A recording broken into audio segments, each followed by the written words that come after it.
कितना इम्पोर्टेंट लग रहा है आपको उनका ये विजिट आफ्टर 7 इयर्स, और क्या करारा जवाब या रिस्पांस मोदी जी देने वाले हैं ट्रंप को?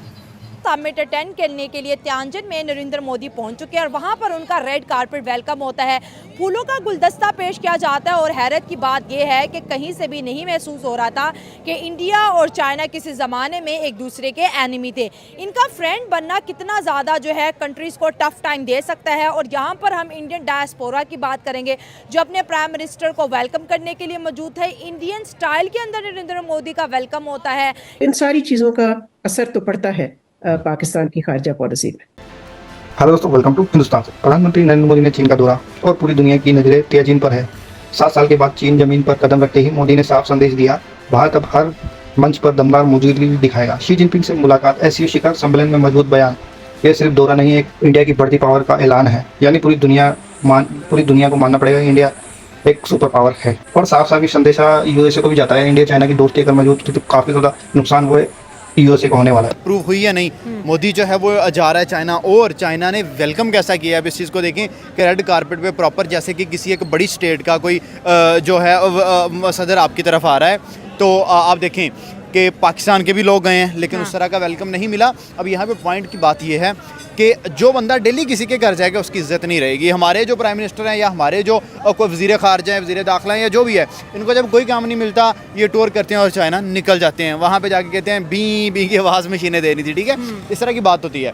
लेकिन आप देखें कि मोदी आई थिंक सो कि कोई 8-10 साल के बाद गया हुआ है, 7 साल के बाद चाइना गया, तो देखें फिर उसको उस तरह की इज्जत भी मिली, पजीराई भी मिली। यही एक चीज़ है कि जब आप बार बार किसी के घर जाएंगे तो आपकी इज्जत ख़त्म हो जाएगी। और यहाँ पे मज़े की एक बात यह भी है कि शायद कोई अंदर खाते का, जैसे पाकिस्तान में एक खाता आया था उससे हमारा तख्ता उलट गया था, इंडिया के अंदर भी एक खाता है चाइना की तरफ से।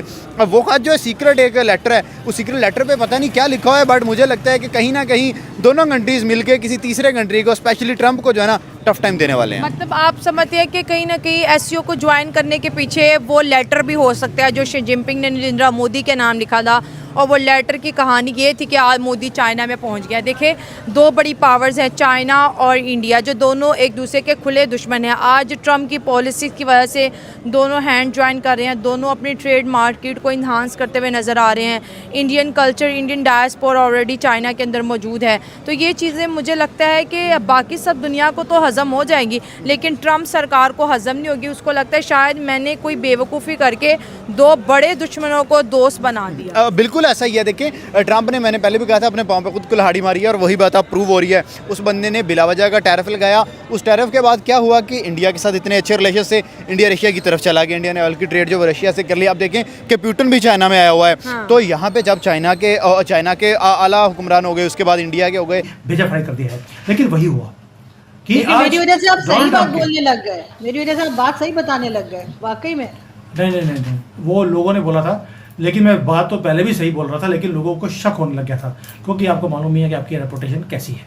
लेकिन ये जो मैं पहले बोल रहा था कि भाई चाइना और भारत दोनों इकट्ठे होते जा रहे हैं क्योंकि डोनाल्ड ट्रंप ने बड़ी खूबसूरती से एक गेम खेली। पहले टैरिफ लगाया चाइना के ऊपर, भारत के ऊपर नहीं लगाया गया। सारी दुनिया के ऊपर टैरिफ लगाया, भारत के ऊपर नहीं लगाया गया था। और चाइना के साथ तो 250% तक उन्होंने टैरिफ लगा भी दिया था।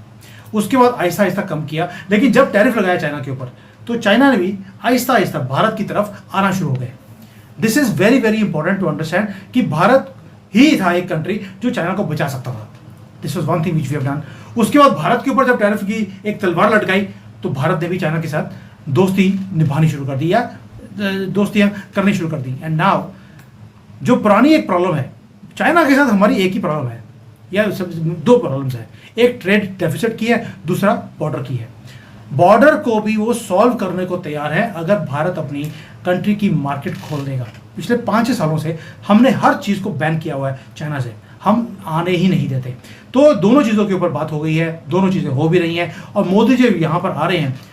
बहुत एग्रीमेंट्स हैं जो साइन करने वाले हैं। आर्टिफिशियल इंटेलिजेंस है, रोबोटिक्स है। वैसे आपको समझ नहीं आएगी कि मैं क्या बातें कर रहा हूँ क्योंकि ये मॉडर्न चीज़ें हैं। मैं समझ लीजिए ये मॉडर्न चीज़ें हैं जो यहाँ पर होने वाली हैं और ये सारी चीज़ों के ऊपर बात भी करेंगे, एग्रीमेंट्स भी करेंगे और ये सारी इंप्लीमेंट भी होंगी। So this is what Modi ji is going to come, nothing else. छोटी मोटी बातें। सर बिल्कुल मॉडर्न बातें करें, हम लोग तो जैसे मटके में पानी रखते हैं ना अभी तक। लेकिन सर मुझे ये बताइए कि ये जो दोस्ती चल रही है डोनाल्ड ट्रंप की मेहरबानी से, ये कितने टाइम तक चल पाएगी, इसलिए कि एक जगह जाके तो कहीं ना कहीं दोनों में डिफरेंसेस तो हैं चाइना और भारत के, वो तो आप इनकार नहीं कर सकते। जो डिफरेंसेस थे, मैं आपको कुछ ऐसा बताऊंगा, आप खुद हैरान रहेंगी कि चाइना और भारत के बीच में बहुत बार कोशिश हुआ कि दोस्ती बढ़ जाए। एक बॉर्डर का छोटा सा इशू है जो सॉल्व हो सकता है।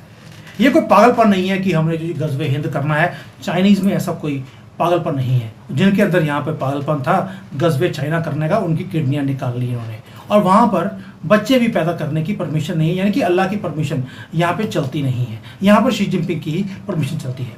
तो वो पागलपन ख़त्म कर दिया। किताब को अंदर से सिर्फ जिहाद वर्ड निकाला, 2 पेज की किताब रह गई, चलो वो भी इन्होंने सॉल्व कर दिया। तो यहाँ पर तो इन्होंने जड़ से चीज़ों को सॉल्व किया है। तो बॉर्डर का जो इशू था वो बड़े आसानी से सॉल्व हो सकता था, लेकिन बीच में भांजी मारने के लिए एक कंट्री आता था पाकिस्तान नाम का। अब आप देखिए डोनाल्ड ट्रंप ने क्या किया। इतना ब्यूटीफुल गेम है जो डोनाल्ड ट्रंप ने खेला है। उन्होंने इक्वेशन में से पाकिस्तान को